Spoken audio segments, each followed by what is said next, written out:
wanted to tackle a story that we thought couldn't be tackled in any other way than through animation. This movie is that story, something that we feel fans have been looking for, something we feel people were excited about, and something we feel showcased like the real personality of our Transformer characters in a way that the live action movies never could. These iconic sort of, pairings enthrall people, and generally I think people understand that the relationships that create this type of animosity is something that has to be important, emotional, and long-standing. And I think that the fact that this rivalry is so well known between Optimus Prime and Megatron, yet people don't and haven't really understood the reasons behind it, I think is the thing that has enticed fans and maybe just the general public to try to just want to know a little bit more. The perspective of this movie is completely different, right?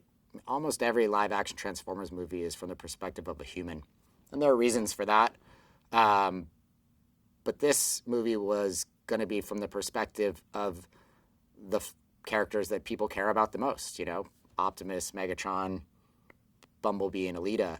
And understanding that, I think,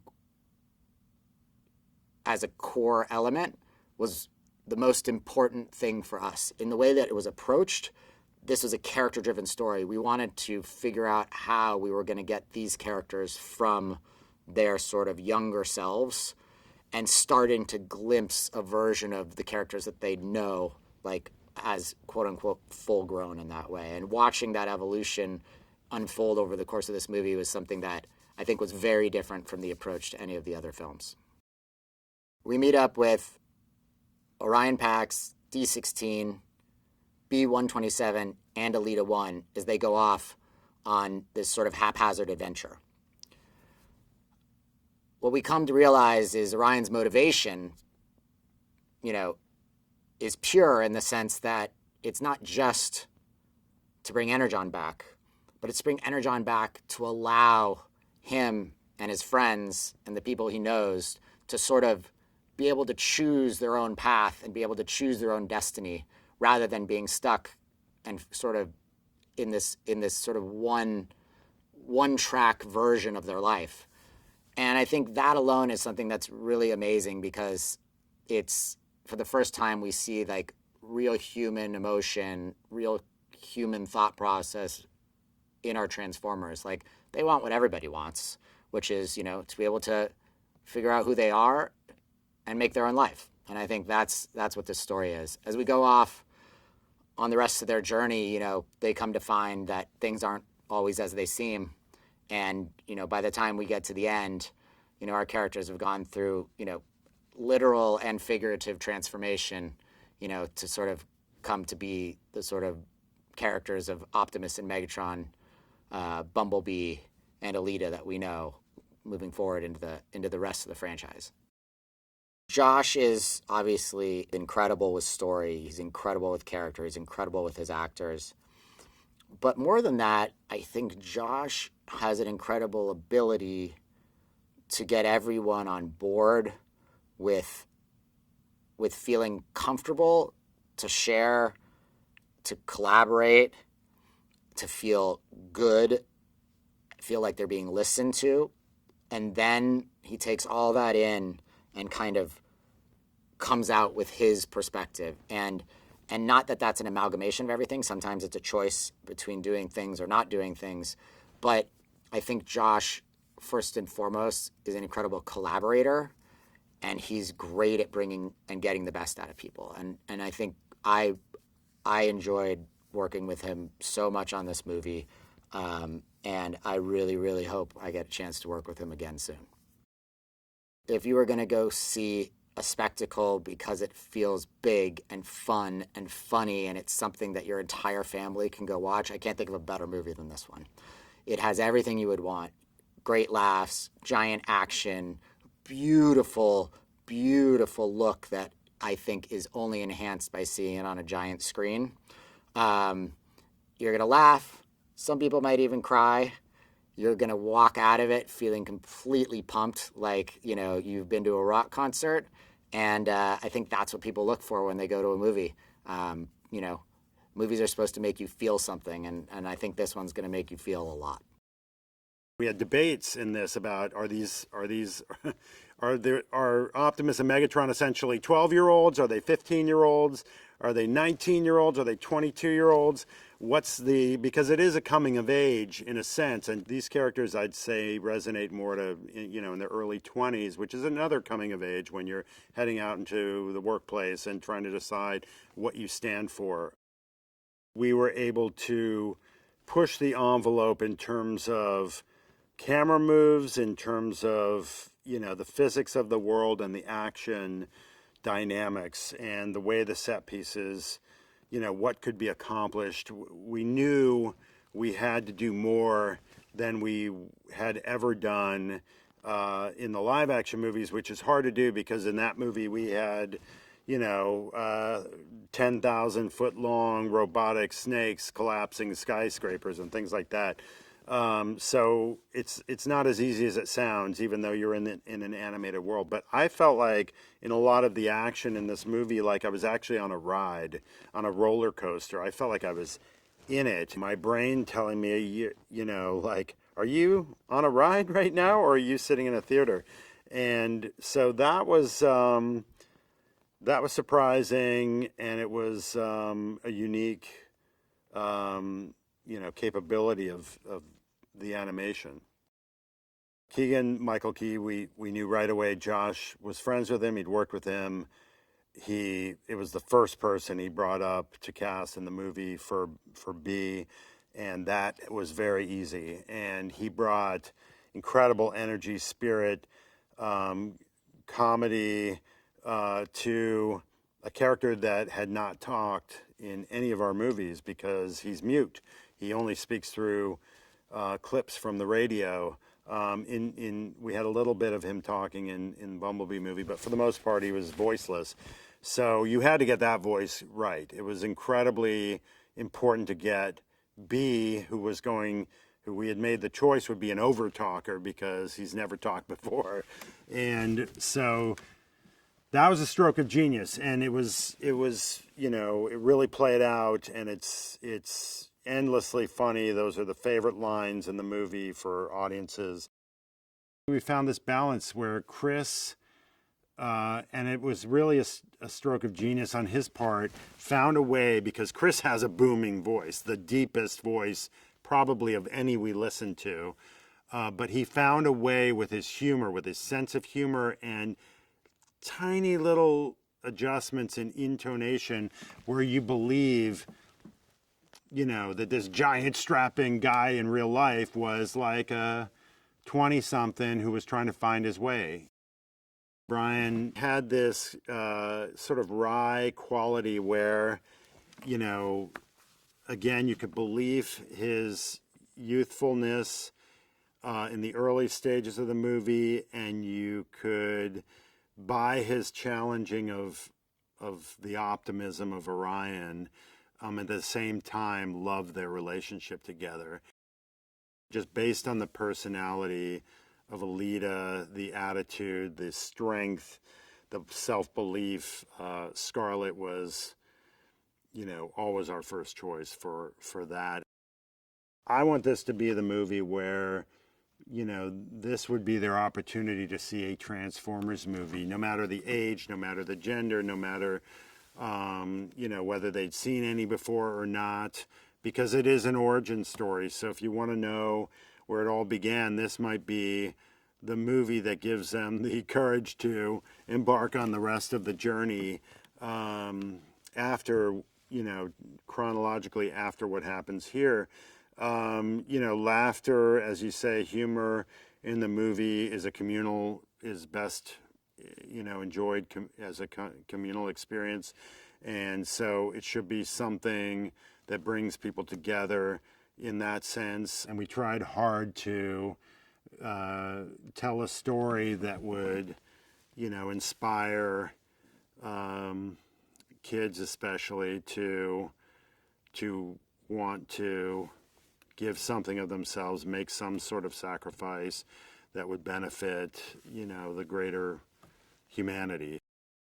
We've been talking about the origin story probably after the first movie we began to talk about it, because it is such a dynamic story, and it is so rare to find a story that is only about character. And a lot of movies try to accomplish that, but this one is that. And one of the things, and so over the years we kept debating it, like, all right, what are we going to do? And Paramount, I think rightfully, did not want to engage in an animated movie because the live action was going very well. But I think Bumblebee's success opened the door to do something different again. And this movie is not makeable as a live action film. It would be so much money that nobody would make it. So you had no choice but to do it as animation. But the great thing about doing it as animation is it gave us a lot of opportunity to do things that only animation could do. I thought Josh's work was really outstanding, and so you could tell that he was a real filmmaker. In meeting Josh, there were several things that came out of that experience that made me convinced. One was he did grow up as a diehard Transformers fan, and I think it really helps to understand the sort of internal DNA that you develop by doing that. You do have a sense of right and wrong about how a character is portrayed or how the aesthetic of it should feel. But he also talked about our story having a lot of relevance in his life. So I understood that that was really going to help in building both the friendship and the deterioration of the friendship. It's a story of two, I'll say, adults who are not fully matured, who go on a search to figure out, in a way, what's their purpose. What is that is the only thing what they've been told is, you're a minor and this is what you do. And so in many ways it's familiar to all of us who have gone through that process where you're kind of confused about where you fit into things, and then you start to get a sense of that, and then you realize the jeopardy of that choice versus that choice. So in this movie, these two, they're going through life experiences that are going to fundamentally change who they are. In fact, it all goes all the way to their names change, because they're no longer what they were. And so the journey across the surface of Cybertron and returning to the capital city is one of real eye-opening for the characters, and very heroic and very passionate. And so you see a lot of extreme behavior come out of it because it's so absolutely about who am I, how do I fit in. Orion Pax and D16 are best of friends. But they have very different outlooks on life. D16 would prefer just to follow the road as being told. Orion Pax is a dreamer. He wants to see the world. He believes that there's something better out there for him and for others. Bumblebee can't stop talking, and Alita is kind of pissed off at him. So you've got a lot of the different dynamics that those come from with those kinds of attitudes. So it's a lot of fun, and ultimately it's about, are they going to stick together or are they not?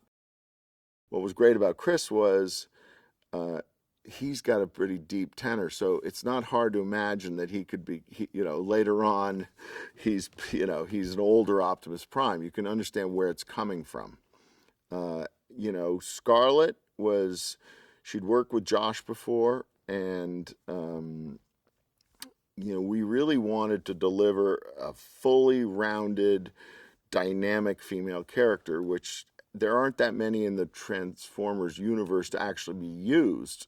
None, and they're not the most famous ones. So it was really important for us to find an elevated way to present Alita. We needed somebody like Keegan who's going to be able to deliver the fun of Bumblebee and the sweetness of Bumblebee and the almost... he's got blinders on about who he is. So it just brought a lot of fun, humor, and character out of that. Jon Hamm turned out to be inspired casting. His performance as Sentinel Prime is it's wonderful. It's everything we were hoping it to be. It's funny, it's he's a guy in command. He is the epitome of the leader you hope to have in a society like this. Steve Buscemi, who we were desperate to get for Starscream, because he has such a great voice. And Starscream in the series was always had this very peculiar, very different, distinctive sounding voice. And the second one of us said, well, who should be Starscream? Somebody said, Steve Buscemi. We're not casting Megatron when we cast Brian. You're casting D16. So we wanted somebody whose voice, and if you look at the breadth of his work, he's done such different tonal things that who's in many ways the sort of the emotional resonance of the tone of the character changes the most of any character in the movie. And so you needed a really fine actor who you could see tape on, who's done the scary guy, the funny guy, all that stuff. And so we hit on that, and we thought, oh, okay, that's going to be a really good pairing with Chris, because they are very different, and we wanted to have both that very different and yet achieve the sort of friendship that we achieved. I think there's quite a few things that are unique to this film, and then there's some very high bars that were set that we met or exceeded, I think. First of all, I'll just say the visual style of it and the execution of it is completely unique, colorful, dynamic. It's a look you haven't seen before. So if you're in the industry, that's something you're going to really pay attention to. From a storytelling point of view, the evolution of the characters and this sense of what we were trying to achieve is something that people should pay attention to.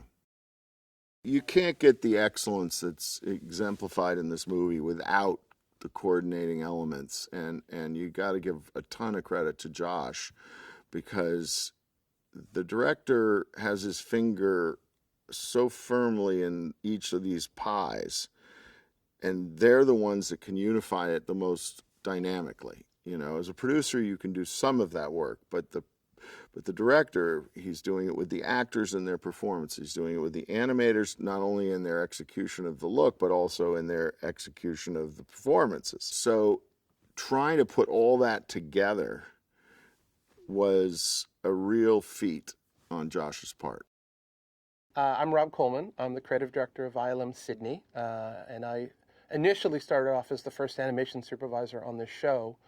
But about a year through into the production, I was promoted up to creative director, and at that point I could no longer be supervising the show day by day. So we moved Steve King into the role as animation supervisor, and he's done a fabulous job, along with Kim Moy, who was looking after the Singapore animators. The first thing that really attracted me to the project was Josh himself. I knew of his work, so the opportunity to work with such a talented, gifted storyteller, filmmaker is top of my list.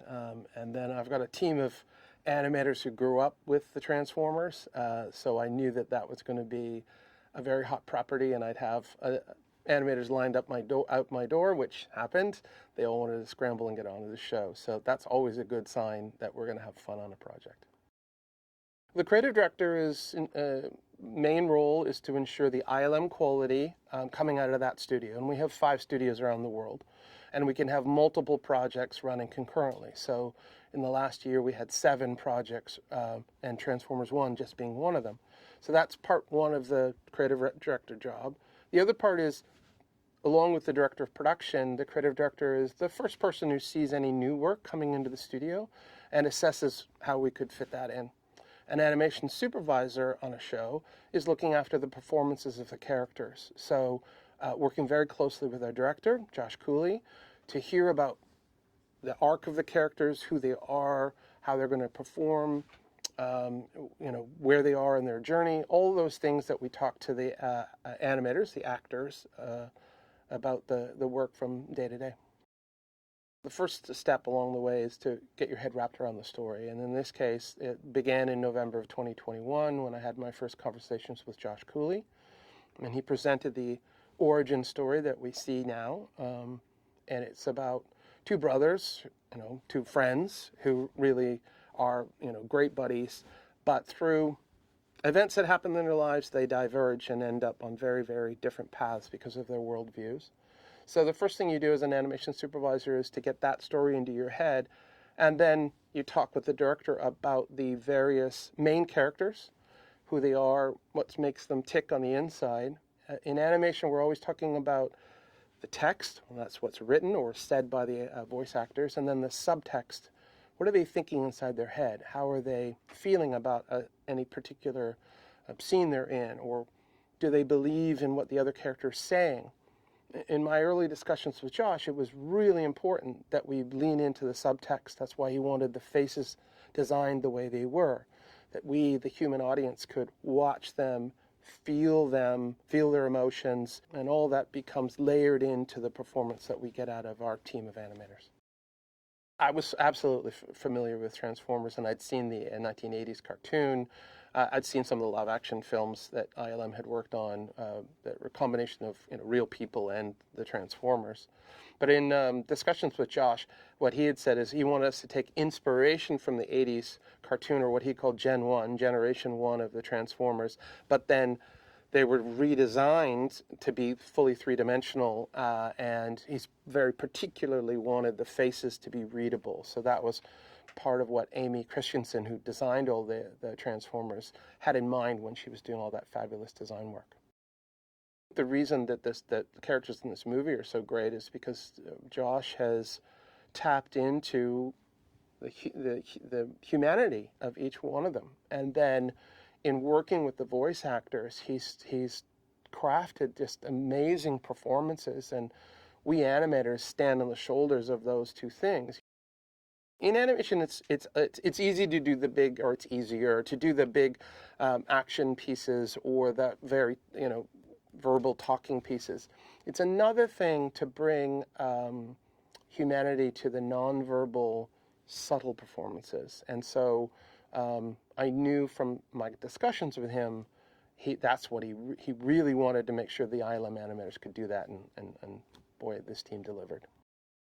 The vision for this film, I've always kind of thought of it as stylized realism. They're three-dimensional characters. We're on Cybertron, so we're never on Earth, and we're never around human beings. So, like any animated feature, if you define the physics and the movement of the characters, as long as you stay true to that, the audience will happily go along with you. So this is a beautifully crafted and designed movie. So Jason from Paramount and Amy from ILM, and looking at the environments and the color palettes and the materials, put a lot of love into what the world looked like.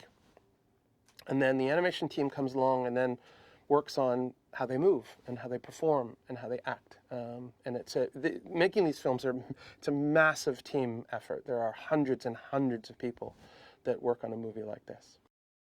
Josh, in terms of the style of animation, he wanted it to be handcrafted. He wanted it to look what we call keyframe animation. It's not driven by motion capture, meaning Josh never wanted to look like it was driven by someone in a robot suit. But he always wanted the characters to feel alive, that they were thinking and they were emoting. So it's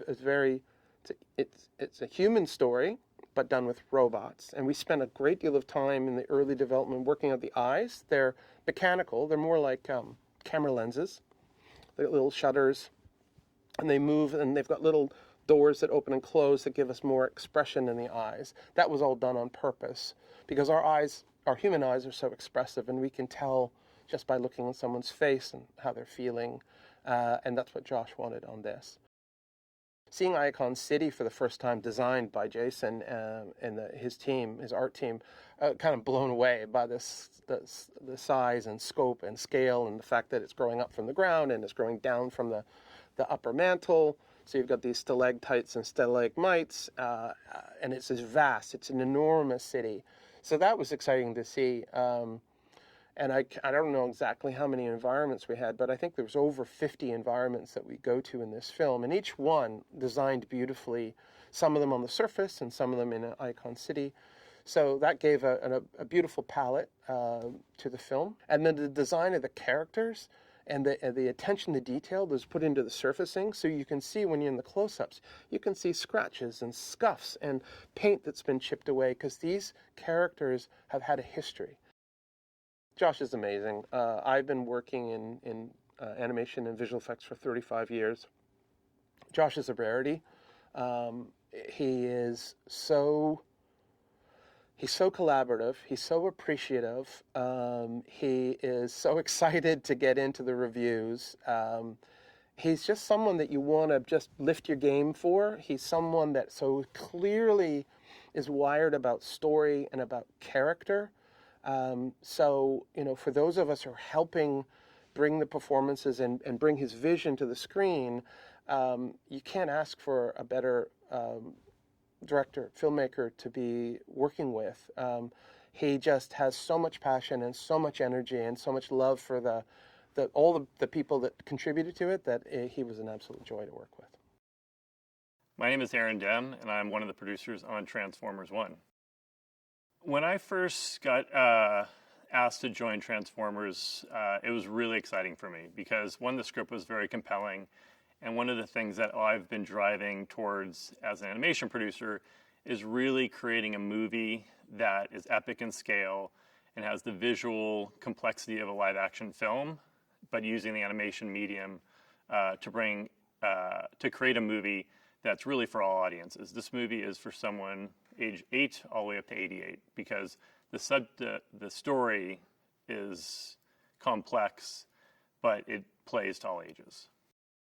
From an animation perspective, we had to create robots that looked and moved like robots, but created faces and their mannerisms that had emotional connectivity to our audience, which are obviously humans. So we blended those together from a character standpoint and from a world perspective. From minute one, Josh loved Art Deco as an inspiration. So we wanted to create Cybertron, and we created basically a Cybertron underneath the planet's surface and the surface that we wanted to be almost a tangible realism. So that way when the audience sees the movie, they feel like they can almost reach out and touch it. What makes our foursome unique is that they each bring really their own personality and sort of their drive. And each character also has a fantastic arc. With Orion Pax, he's really the dreamer, and he's really in search of trying to better his life. D16 is someone who really likes sort of where he is a huge fan of Sentinel Prime, takes tremendous pride in what he does. Elita 1 also is like that and almost more of a drill sergeant. And then we meet B-127, who is sort of this, almost like a puppy dog in a weird way, but evolves into this great warrior. And he's got great comedy. He definitely brings the comedic beats to the movie. And Elita, down the road, becomes inspirational and really motivates Orion when he's down to really step up and really motivates him to become the person that he needs to be, which is ultimately Optimus Prime. I'm really excited about bringing this movie in 3D because we've always wanted this movie to be large in scope, and putting it into that third dimension really gives you another layer of immersion into our film. And when we first started, we were really happy with the movie in and of itself in 2D because it was really exciting and funny and great action. I've been involved in 3D actually probably most of my career, and this is the best 3D project I've been associated with. It really looks fantastic, and everybody should see it in 3D IMAX. Cybertron as a planet also is almost a character in the movie, and we took a lot of care in building it because it's never been seen before. And the creation of it really started with what was in Josh's head, Art Deco. We could have gone with a planet that just looked metallic with a few different shades, but we really wanted to bring color and vibrancy to the film. And we hired Jason Shire, our production designer on the film, who I had met in the past and thought was tremendously talented. And Jason and his crew created the vision for what Cybertron looked like. Icon City, Art Deco, tons of building Megatron and Optimus's history and as characters are universal because it's really good versus evil, right? And everybody loves that type of battle. What I think people aren't going to expect, which really makes this movie unique, is when you start the movie, they're both in a very similar place. They're best friends. And where they get to as arch enemies by the end of the movie is a journey that is really enjoyable and heartbreaking and action-packed. And at the end of it, you really have compassion for both of them, but you also need to understand what drove them to sort of where they go. And that's the really interesting part of this movie is at the end, you hate and you love both of them because of the struggle they went through. And it's really an emotional journey that people are not going to expect. Josh Cooley, as a director and as a human being, is second to none. One, he could not be a nicer guy. He cares about everybody. He gives everybody the time they need. And as a director, he's unbelievably impressive. And everyone on our movie works so hard to give everything we possibly can because we want to do it for Josh and we want to do it for the movie. My name is Josh Cooley and I'm the director of Transformers 1. We looked at the original designs from G1 back in the first Transformers generation, and which I love watching growing up, and so we started there. And when we were designing the characters into 3D, the thing that was important to me was that it felt believable. We weren't going for super realistic, like the live action ones, which have to feel that way because you're in a real world. We have an opportunity to do something totally different with this film. Being on Cybertron, which is all made of metal, and in space, no humans, so it needed to have something that just felt different from what we've seen. In fact, I think Transformers 1 takes place millions of years before Earth even exists. So we are early on the timeline for Transformers, and earlier than we've ever seen on screen before. The biggest challenge with this film in terms of the look was having metal characters on a metal planet and having characters that reflect everything. So there's light everywhere, there's lens flares that naturally pop up just because that's what the real world lighting would be. So it's been difficult. We have to actually pull back on things and remove what would be naturally created using the camera. So at the beginning of the film, our leads don't have the ability to transform. They're mining bots, which means that they are smaller than everybody else, and they're down in the mines all the time. So they've got a lot of scratches on their paint. They're rusty. They've got dents and damage, and all the little details that are so much fun to design into the character. Then as they get their cogs, they're able to transform for the first time, and so it's almost like they're being reborn. And so their paint is brand new, and the fact that their vehicles now is brand new. So now they just have this look to them, this sheen, and the light hits them differently. You can even see like the fleck in the paint and everything. So it was fun to have this arc for the character as they grew and learned how the world worked. Just the visual style of them changed as well. One of the big challenges was, what do these characters look like when they're vehicles and not on Earth? They can't turn into Mack trucks, or they can't turn into human trucks or human cars when humans don't even exist yet. So we looked at the original design that they would turn into and did a Cybertronian version of that. So it still has the feel of what you know and what you remember watching the original cartoon, but it is on another planet. So this movie takes place before anything we've ever seen in Transformers. It's with Orion Pax, who eventually will become Optimus Prime, and D16, who eventually will become Megatron. And we're seeing them when they were friends, before they became enemies. And we get to see what life was like on Cybertron before it died and fell apart, and before the war on Cybertron. It was fun to create these characters, or think of these characters as being their early versions of themselves. And so with Optimus, we've always seen him as being this big, heroic, stoic figure. and he will eventually become that. But it was fun to show him a little bit younger, have a little bit more of a younger attitude, a little more just shooting from the hip, a little more fun. And Megatron kind of being the opposite, which is he's following the rules, and having the two of them rub against each other was really, really fun to play with. With B, we've always seen Bumblebee as in the live-action films as a silent character, kind of like Charlie Chaplin-esque, and we went the opposite direction. He hasn't lost his voice yet, so we made him extremely talkative, and he never stops talking. And the perfect person to pair him up with is Alita, who doesn't take any guff from anybody. And so you've got these great pairs of characters that really play off each other well, and then together, both pairs play together as a foursome. One of the things that got me excited about this film was seeing what Cybertron would look like in its heyday. And being that the planet's all metal, I did not want it to just be a big gray ball in the sky. It had to have something more to that, something that we actually cared about. And in order to, because Cybertron basically is what's at stake for this whole film, and probably for all of the Transformers lore. They're all trying to get back to Cybertron and get back home. And so I wanted to create a Cybertron that was really appealing and had elements of our world in it, so that we had something to kind of relate to. So it was fun to think of Cybertron as its own living character. It's a character itself. There is a lot of comedy in the other Transformers films.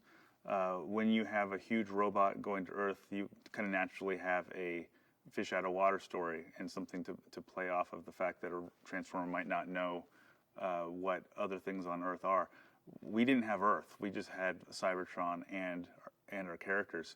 So we couldn't do the same type of comedy, and we really leaned into the characters and just their types of characters. What do they know? What do they not know? There's always a lot of fun with characters just not knowing how things work, and then just pairing them up with other characters that do know how things work and don't want to give the other ones the time of day. So it all came out of the characters, what felt right for the moment in terms of them and not just the situation that they're in. It's Transformers. It needed to have a great cast. That was kind of, we all knew that right out the gate. And a lot of the comedy from Optimus comes from Chris Hemsworth. He is very funny. He riffed a lot of the kind of attitude and looseness of Orion Pax. This comes straight from Chris. We did a lot of work on that, and he did a lot of work, and he would see where the script was going, and then he'd give me 500 other takes that were in the same vein, but are all great. And so a lot of the coolness and the fun of a young Optimus is straight up Chris. First time I read the script, B was talking a lot, which I loved, and I immediately thought of Keegan-Michael Key because I had worked with him before, and I couldn't see it any other way. And thankfully he said yeah. So, and Keegan can say any line of dialogue and it's funny. That's just a fact. I had also worked with Scarlett Johansson on another project, and as I was reading Alita's lines, I just saw Scarlett. It was just her, and it was important that Alita 1 was not just a side character or somebody that leaned into the frame and said something funny. I really wanted her character to affect the story in a major way, and Orion can only become Optimus with her support and with her guidance, and that was something that I talked about with Scarlett, and she really loved, and Chris loved it as well, and it was like, let's make this a real group effort. With Megatron, I wanted to have a Megatron that's not just a bad guy the whole time. Obviously, he needs to be friends with Optimus or with Orion, so it was important to get somebody who could play the evil stuff, but then could also go the complete opposite way and play somebody who's extremely likable, somebody you want to hang around with, someone you want to be friends with. And all of those are Brian Tyree Henry. He is all of that. What does a director do in animation? This is the big question. The difference is everybody's seen kind of a live action shoot, meaning you get a camera, you point it at something, and you get a picture of it. You're pointing a camera at me right now, you get my jacket, you get my shirt, you get my face and glasses. You get the pores in my skin. If we were to do this in animation, we design all of that, all the way, everything down to the pores, down to the cracks in the ground, down to, the style of pants that somebody's wearing. Everything is designed, and everything has to be created, which means there's a million questions every single day. How big are the pants? What kind of material are they made of? Is it shiny material? Is it not shiny? Every single thing you see on screen is a question that a director answers. My favorite part of making this movie, as well as any movie, is the crew. The crew that I get to work with are so talented. They surprise me every single day. And that's the joy of being a director, is being able to see all these little pieces that are being made all in different areas of the film. And then in my head, I can see how they're all coming together. And then that's what's on the screen. So I love working with all these talented people. They're a lot of fun, and they're like a second family. I love the score of this movie. Brian Tyler is a genius, and he's created something here that it is from another world, which is what I talked to him about early on. I just said I want it to feel like it's the coolest music you've ever heard from another planet, and he somehow did that, and I love it. I cannot wait for everybody to hear it. My hope from day one was that this is a Transformers film that has the spirit and the feeling of what you had watching the original cartoon as a kid. So really hitting the nostalgia of it, but in a new way that you've never seen before. And telling a story with these characters that makes you laugh, makes you fear for them. It's exciting, but also is emotional as well. I'm really hoping that the audience is surprised by the emotion in this film, by the new type of action, by the look of it, by the feeling that they're feeling the nostalgia they had for Transformers when they were younger. My name is Keegan-Michael Key, and I play the character of Bumblebee in Transformers 1. I got involved with the project through the director, Josh Cooley, came and asked if I wanted to be a part of this project. And I gave him a resounding yes, because I am a Transformers child. I was one of those kids that came home after school and watched the show. And so I was all in. I was all in from the first asking. Something that really pleased me about the script was the fact that I was like, oh, this is what I want. I want an origin story, because this lore has been going on for such a long time, and we have such a sense of who the Autobots are now and who the Decepticons are now, and we know that there is this deep, deep history. And now that we finally get a sense of what that history is, I think is super exciting. B-127 is the technical name of the character I play, who becomes Bumblebee, and the character that we've known throughout the years as Bumblebee. And when we first kind of lay eyes on him in the film, he is a guy who works kind of in the dregs. He works like at the lowest level, literally almost the lowest level of Cybertron, in like the guts and the bowels of the planet. And he just he works with junk. And but the thing about him that's really appealing, I find, is that he has made a world for himself so that it's not, and he also seems to, he has like, not delusions of grandeur, but he always looks on the positive side of things. And I think that he's like, I used to be over here, and then I did this job over here, and I did another job over here. I mean, they liked me so much that they just moved me up, and they were actually moving him down. So I think that he decides, this is the world I'm going to live in. I'm going to make it as positive as I possibly can. And that's what he does. And in fact, he even has 4 friends that live with him in the lower recesses of the city. But the thing about his friends is that he made them. He created them out of parts and junk, and that's who he spends his time with. But he's got this really kind of indomitable spirit, and that's one of the most one of his very kind of charming traits. The cast was one of the reasons I said yes. It was absolutely top notch. And when you think of like a kind of a positive, optimistic, warm, but also an alpha male at the same time, Chris Hemsworth comes to mind. And there's a gravitas that Brian Tyree Henry has that I think it makes him perfect to play Megatron, because he also I certainly buy the transformation because of that gravitas and the authority and the, speaking of gravitas, but the authority that Laurence Fishburne brings to Alpha Trion, it just settles in perfectly. I mean, Josh thought very carefully, clearly about this cast. I mean, Steve Buscemi, there's like this kind of unhinged gonzo quality that he brings to his character, and everybody brings something that comes from them that's part of them naturally to the roles, and I think it's fantastic. My experience with Josh was wonderful, absolutely wonderful. And there is he has a very collaborative spirit, and I was allowed to ad-lib quite a bit and also improvise quite a bit, and it really speaks to Josh's talent that he can let an actor kind of roam free a little bit, but he has very particular set parameters.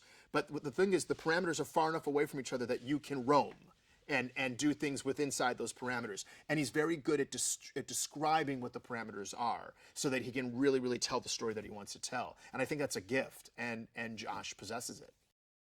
One main theme is friendship, but also whatever it is that disintegrates a friendship is also a theme. And I guess that could be, maybe another theme is having tunnel vision and not being able to move from where you are emotionally.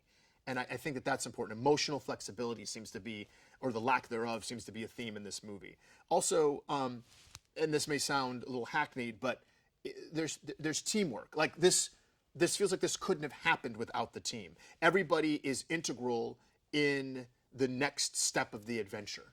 And so those are some of the themes. And I think also there's a theme of loss. There's that loss of connection between people who felt very deeply for each other at one point in time, and that the tragedy of that being broken up. I think it's going to be really great to see this movie in a movie theater. Really important, I think, because the visuals are sumptuous, and you can't. And the other thing is, because of the way that this has been created through the effects, you're not going to get visuals like this in a live action movie. It's really quite special, and also because it's such an action movie, I think that people are going to jump back in their seats and they're going to make noise, and it's going to be a fun group experience for any audience that goes to the theater to see it. I just hope that people go see it on a big screen so they get the breadth of this world. It's a world like we've never seen it before. We've never seen Cybertron this way before. I'm Brian Tyree Henry, and I play D16, who becomes Megatron. It still doesn't truly feel like it happened, and that I'll be a part of the pantheon that is Transformers as one of the greatest, arch nemesis of all time. But I was incredibly elated. My inner child was going insane, still is. But you answer the call. It truly was. Just one of those benchmarks in your career that you're like, oh, I really did that. Like, I'm really a part of that. So it still feels truly incredible, incredibly honored, too. That's always been my favorite thing about villains, actually, is like, I don't believe any villains started completely evil or angry. Like, something made them who they were, and then they go on this charge to fulfill whatever destiny they think they have to. But what I really like about this one is that it is truly the beginning. And we got all the humans out of the way. That's the thing with Trent. Like, get the humans out of there. Humans complicate stuff. So, like, this one, we at least start on Cybertron, where they originate, which is their home. We rarely get to see, like, where they come from. And also just to see the absolute beginning of Optimus and Megatron. Like, the fact that they were actually brothers, like, really close brothers, best friends, and what unfolded and how they got to where they were. So the origin of all these Transformers is what really appealed to me. D16, scrappy, smart, hard worker, really likes to follow the rules, a really loyal friend, a really great dude, a lot of heart. But he isn't as precocious and inquisitive about why things are the way they are as, Orion Pax, Optimus Prime. He truly is aspiring to be more, but he's not gonna cross the line. He's about justice. He hates injustice. And he's just really loyal. And what I loved the most about playing D16 was to really find the heart of who he was, to really find out, what made him laugh, what made him fearful, all the things that truly you don't really get to see once he becomes Megatron. I really wanted to figure out, get to the core, honestly, of who he was. The biggest thing you find out about D16 is that he truly is about fighting injustice. He really wants to right the wrongs that have happened. He doesn't like being deceived. He doesn't like, feeling like he isn't worth anything. And I just wanted people to really care about that, to really follow his heart and to see that, he is championing for things to be right. He doesn't like injustice. And I think that that's one of the best traits about him. I think that's what we kind of want in our friends, right? We want somebody that's going to be our protector, that'll have our back, that'll actually stand up for us, and that's D16 in a nutshell. It's crazy when you watch the film how much our personalities are really in these characters, because I feel like Orion is Chris 100,000%. The precociousness, the like little deviant, a little mischievous, but also truly just a person that you want to follow, a person that you want to like tag along with, all these little schemes that he comes up with, but a truly, truly good friend. To play with Chris, like when you meet him, he's just absolutely the most approachable, loving, silly, goofiest person ever. And so when you put the two of us together in these two, characters, you watch this friendship blossom. You root for this friendship. You want to see it become more steeped in like loyalty and love rather than what we eventually know it becomes. We're seeing them on their home planet. We're seeing them on their home turf. We're seeing them where they originated. We're seeing them actually discovering who they are. The whole premise of this movie is them trying to figure out who they are on this planet. If they, they've been assigned certain destinies of what they're going to be and what charge they have to take and where they live and what they do and what job it is. And, you watch them. It's such a coming of age tale. And so you're watching Orion and D16 try to figure out who they are. Where you have D16 who's like, oh yeah, that's what they told me I'm going to be. That's what I'm going to be. Where Orion is very much like, there's got to be something more. And I think we all can relate to that. I think, as we grow, these are the things that we're trying to figure out about ourselves. Where do we belong? Where do we fit?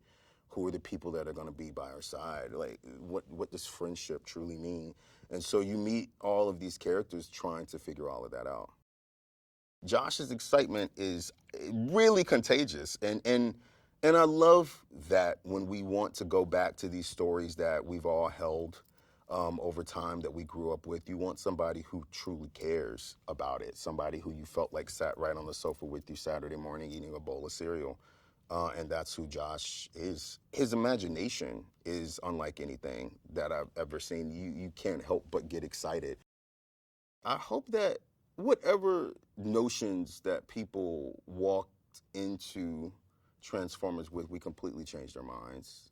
I want people to truly care about Megatron, to see that, there was more to him, to really hold the friendship that the four of these bots had very close, to know that everything that we have been told isn't necessarily the truth of who these bots are, and that you walk out with your heart like just incredibly full of just like, oh, like that's where they started.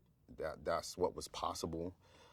And fun, because it's a funny movie. It's fun. It is absolutely fun. The adventure that they go on this one is nonstop. Like it from the moment you sit down, it's off to the races. I think that this is a reminder of why we go to the movies. A movie like this, it's a reminder of why we, come out of our homes and sit next to a bunch of strangers to have this kind of joy, to have that kind of fun, and the nostalgia of it, and how we're just flipping it up on its head, so you get to see the beginning. I mean, you can go to any country and say Transformers and they'll know exactly what it is. So I think that that is a testimony and a testament to who they are, like, and what this story means to people and just how ahead of its time it was. The character I play is Orion Pax, who some may know is the individual who becomes Optimus Prime. Feels fantastic to be officially part of the Transformers franchise. I, like many of my friends, grew up playing with Transformers, watching the cartoons, big fan of the films, so to be involved in the animation space is incredible. To be voicing Optimus Prime is another level again. I think what intrigued me or drew me to the project was I hadn't been a part of an animation film before, so this was a new creative venture. But the fact that this was the origin story of Optimus Prime, and for some people who may know that he begins as Orion Pax, as a insignificant worker in the mines, and then this is the birth of a hero, really. This is his journey to becoming the all-powerful, all-knowing Optimus Prime that we love. Peter Cullen has voiced the character of Optimus Prime for over 4 decades now, and it was certainly, there was a huge amount of anxiety and trepidation coming into this.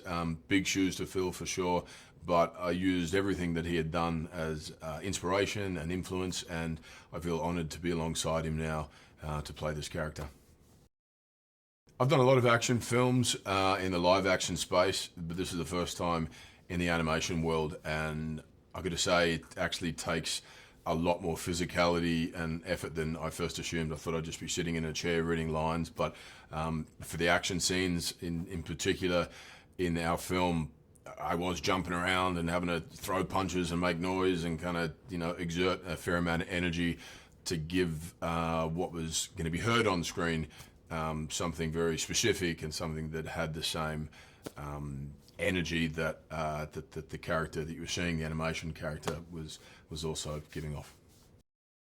Yeah, there's many themes in this film that we're able to explore. A big one being friendship. It really is about their journey and their evolution as individuals, and it's about friendship, it's about personal growth, it's about exploring one's path in life.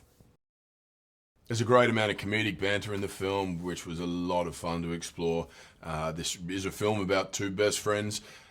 Sadly, they become enemies, but up until that point, there was a lot of fun to be had. The first time I met Josh Cooley, there was a great sense of trust I had within his vision. He had such passion and enthusiasm for the world, a huge amount of knowledge and understanding, and there was going to be epic visuals and the animation was going to be fantastic, but at the heart of it, he wanted to get down to what the point of the story was that we were telling, which was about these 2 individuals, the journey of self-discovery, but about a friendship that unfortunately ends up in a space where the 2 of them become enemies. But Josh's passion and detail and nuance was incredible, and it was a lot of fun to work with him. So finding the voice for Orion Pax was a lot of fun. We wanted to honour the legacy of what Peter Cullen had done, but we did want to do something different and unique, and the character also was a younger version of what we know as Optimus Prime, so it did have to have a different vocal quality and different rhythm to it, and that was a really, really fun, creative journey to map that out. The film was unlike anything I've seen in the animation space. It was incredible. Visuals were stunning, action-packed. The colors, the tones, the detail, again, just felt fresh and unique and exciting. I'm an enormous fan of Josh Cooley, our director. I absolutely love his brain. I love his work so much, and I knew he was working on the Transformers film. We've been kind of creatively circling each other for a long time. And it was a complete, total surprise when he wrote to me and asked me to voice Alita. He was like, I've been working on the script. I can only hear your voice playing this character. It was a total shock. And so I read the script, and it was so great. It was such a great script. I was so happy for Josh, and it just felt like it was. I said, of course, I would love to collaborate on this with you. And then I started looking at all of the renderings from ILM. I mean, it was so exciting to be a part of something that was completely fresh and an origin story. I got to collaborate, obviously, with my good friend Chris Hemsworth, and he sort of like pulled me into. He was like, "Come on, let's do this together." And I think also to be a part of something that felt like an introduction to a new generation too. Obviously, I grew up surrounded by Transformers, but for my daughter who's 10, she's gonna get to experience Transformers in a whole new way for the first time. Alita is sort of on her own journey because when you see her, she very much believes in the process of like moving up in the ranks. She's almost like I would describe her as it's almost like she works for like a big corporation or something like that. She's kind of on this like corporate ladder, like in a way. Like, okay, so if I get this work done, like I'm gonna get a promotion, and if I get it done on time and I can like, be efficient, I'm gonna get a promotion, and then I'm gonna be like at this ranking. And then like that's, she's sort of like moving up the ladder. And she suddenly has to kind of reevaluate everything that she's thought. All of her values are suddenly like turned upside down. Not her values necessarily, but everything that she thought was her reality is just completely transformed, for lack of a better word. And she is, she's suddenly like staring at like she's looking right at a completely different reality than what she has been living in. And I think she's a character that has a lot of integrity. She's a born leader. She's kind of a type A personality who is a little bit of a control freak, but she's like very efficient and responsible and a little tightly wound. That's how I would describe her. Josh is a very animated person, and he also has a great like speaking voice, and he hears the musicality of the lines in his head, which is what makes him such a great director and director. So that's really helpful actually, because he knows kind of what sometimes I would even be like, can I parrot you? Because you have in your mind like something that is like a specific quality that like I'm trying to, emulate. It's just fun. I love doing voice work. I love the specificity of it, and I love the nuance of it, and it's delicate work, which I enjoy.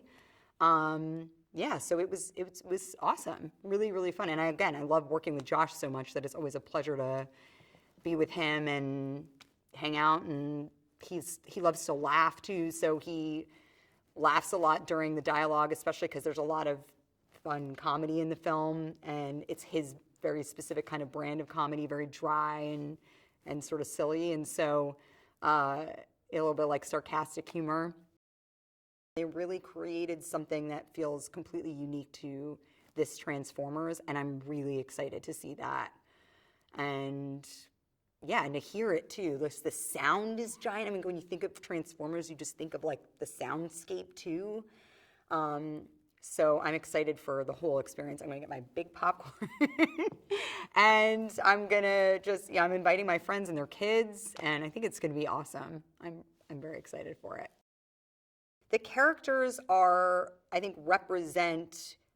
really represent like an organic group of friends, and like all of their differences and their humor, and is very much feels like a group of teenage friends. And so I think because of that, it really appeals to, there's like a nostalgic piece to it.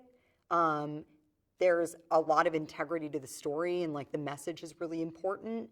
And so I think parents would also appreciate that, but it's also just really fun and funny. So I think, my daughter will love it too. We'll love to see it together because it's just fun, and it's like such a fun experience.